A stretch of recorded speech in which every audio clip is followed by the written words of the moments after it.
경제자유구역 망상 1지구 사업자가 경자구역법 위반으로 기소되고 토지에 대한 경매가 진행되고 있습니다. 사업자가 교체될 가능성도 있어 보입니다. 올해 동해안 연안 침식 실태 조사 결과 지난해보다 개선된 것으로 나타났습니다. 평가 방법이 바뀌었고 파도도 약해졌기 때문으로 보입니다. 이철규 의원이 발의한 폐특법 일부 개정안이 국회를 통과해 탄광 순직 근로자 추모 등의 예산 지원이 가능해졌습니다. 야간에도 시속 30km로 단속되는 스쿨존 규제를 놓고 논쟁이 계속되는 가운데 강릉과 춘천 두 곳에서 시범적으로 규정 속도 완화가 추진됩니다. 안녕하십니까. 뉴스데스크 강원입니다. 사업 추진이 부진한 동해안권 경제자유구역 망상 1지구 사업자가 경제자유구역법을 위반해 기소된 것으로 확인됐습니다. 사업자의 소유 토지에 대해서는 경매 절차가 진행돼 사업이 새로운 국면을 맞게 될 가능성도 있어 보입니다. 배현환 기자가 보도합니다. 검찰이 경제자유구역 망상 1지구 사업자인 남모 대표를 경제자유구역 지정 및 운영에 관한 특별법 위반 혐의로 기소한 것으로 확인됐습니다. 구체적인 혐의는 아직 드러나지 않은 가운데 망상지구 범시민 대책위는 기자회견을 열고 개발 사업자 자격 박탈을 요구했습니다. 경자청은 명백한 법에 근거해 이시티의 개발 사업자 직위를 박탈하고 퇴출시킬 것을 강력히 촉구한다. 이와는 별개로 망상 1지구 사업자가 소유한 토지에 대해 경매 절차가 진행되고 있습니다. 경제자유구역청에 따르면 사업자는 확보한 231필지를 담보로 470억 원가량을 빌렸는데 이 가운데 234억 원가량에 대한 9건의 경매가 신청됐습니다.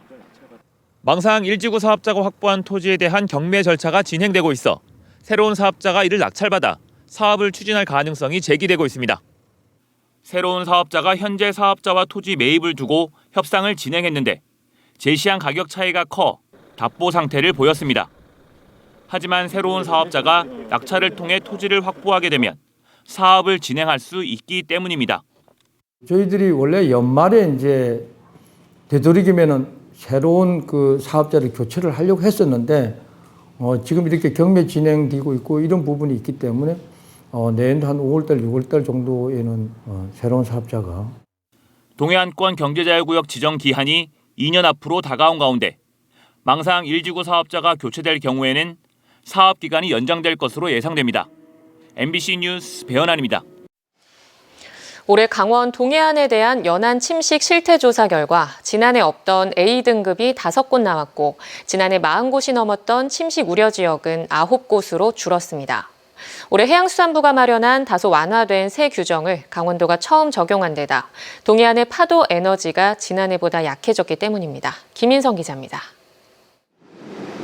지난 2016년 여름 정동진 해변입니다. 해변에는 모래가 아예 보이지 않을 정도로 심각한 침식이 진행됐고 주차장 바로 앞까지 무시무시한 파도가 계속 들이칩니다. 다시 가본 정동진 해변. 언제 침식이 있었냐는 듯 해안에는 폭 수십 미터의 모래가 쌓여 아름다운 경관을 보여줍니다.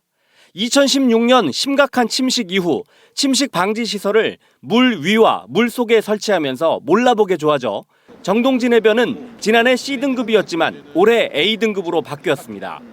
이곳 정동진 해변을 비롯해 고성 봉포, 양양 남해 삼리, 강릉 금진, 동해 추암 해변이 양호 A등급을 받았습니다. 단순히 해안 모래폭과 단면의 변화를 주로 보던 방식을 침식 배후지의 인구 수와 보전 가치가 높은 해안에 가중치를 주는 방식으로 바꿨고 파도도 지난해보다 약했기 때문입니다. 평가 방법이 좀 바뀌었고 그다음에 이제 도내 올해는 작년보다 이제 내습된 파랑 에너지가 좀 적게 와서 전체적으로 해빈 폭도 늘고 단면도 늘어서 침식 등급이 좀 좋아지게 되어 있는 상태입니다. 반면 지난해 41곳이었던 우려 지역은 9곳으로 줄었습니다.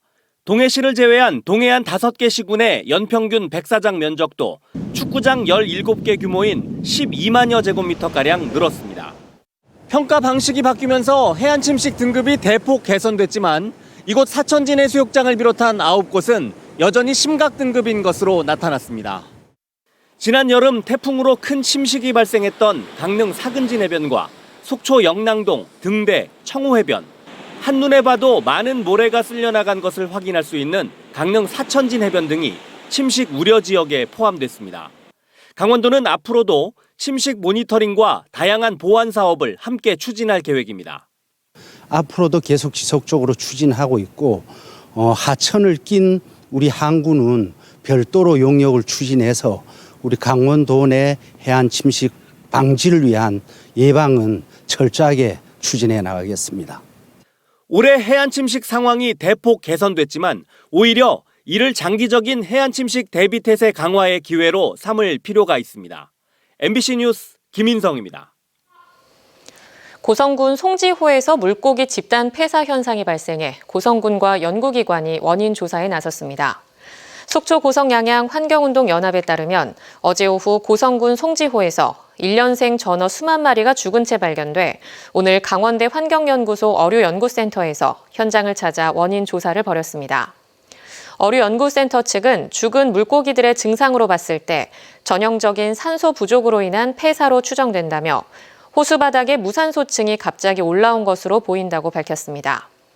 고성군은 며칠 전부터 이런 현상이 발생해 바다와 석호 경계를 트는 작업을 했다며 폐사한 물고기는 수거한 뒤 처리하겠다고 밝혔습니다.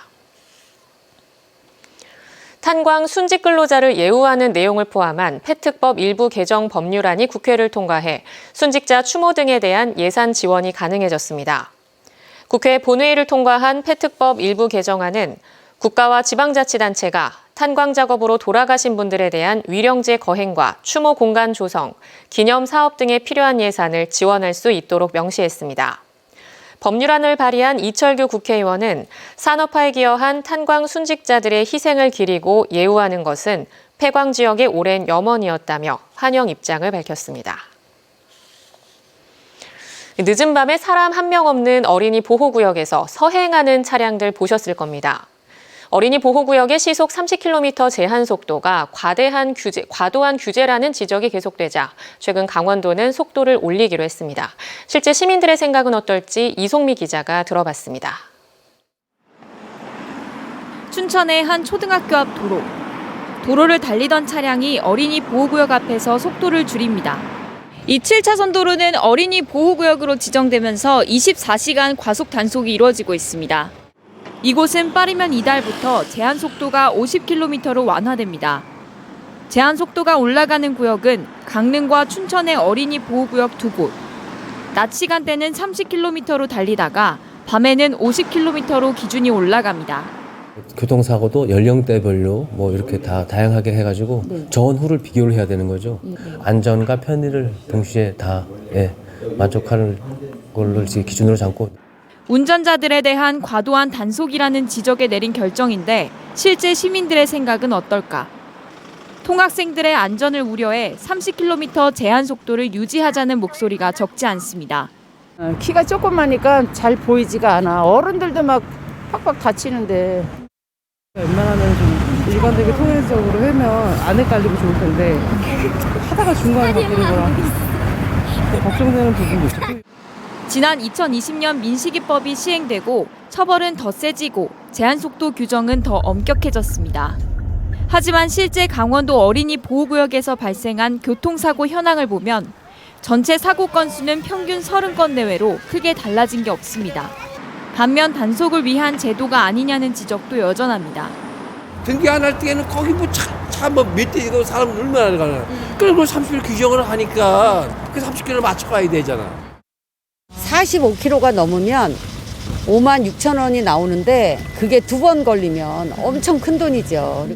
도로 환경이나 교통 상황을 고려하지 않고 운전자 단속에만 초점을 맞춘 결과라는 겁니다. 이달부터 제한 속도가 올라가는 구역만 보더라도 한 달 평균 단속 건수는 700건이 넘습니다. 민식이법 시행 2년이 지나도록 어린이 보호구역에 대한 논쟁은 계속되고 있는 가운데 강원도 자치경찰위원회는 이번 시범 사업에서 보행자의 안전성이 입증되면 대상 구역을 확대할 계획입니다.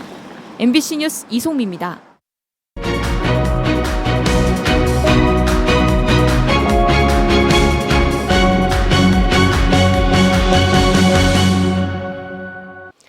영동 지역 경제단체들이 지역 경제 악화를 우려하며 지자체의 지원 필요성을 강조하고 있습니다. 한국은행 강릉본부와 강릉상공회의소, 산업단지공단 동해지사 등 영동 지역 주요 경제단체 12곳은 최근 열린 경제동향 간담회에서 원자재 가격과 금리 상승 등으로 지역 경제 침체를 우려하며 지자체의 지원이 필요하다고 입을 모았습니다. 업종별로는 제조업이 지자체의 정책 지원이 필요하다고 했고, 서비스업은 지역 축제 내실화 지원, 금융업은 지자체의 이자 보전 지원 등이 필요하다고 밝혔습니다. 지난 8월과 9월 삼척과 동해에서 각각 이웃을 살해한 혐의로 기소된 남성들이 중형을 선고받았습니다. 춘천지법 강릉지원 제2형사부는 지난 8월 삼척시 도계읍에서 이장 선거에 출마한 자신을 지지해주지 않았다는 이유로 말다툼을 벌이다 이웃을 살해한 정모 씨에게 징역 25년을 선고했습니다. 또 지난 9월 동해시 천곡동에서 술을 마시다 말다툼 끝에 이웃을 살해한 김모 씨에게는 징역 10년을 선고했습니다. 재판부는 피고인 정 씨는 피해자 유족과 합의하지 못했고 김 씨는 합의한 점 등을 고려했다며 양형 이유를 밝혔습니다. 강원 뉴스 마칩니다. 시청해주신 여러분 고맙습니다.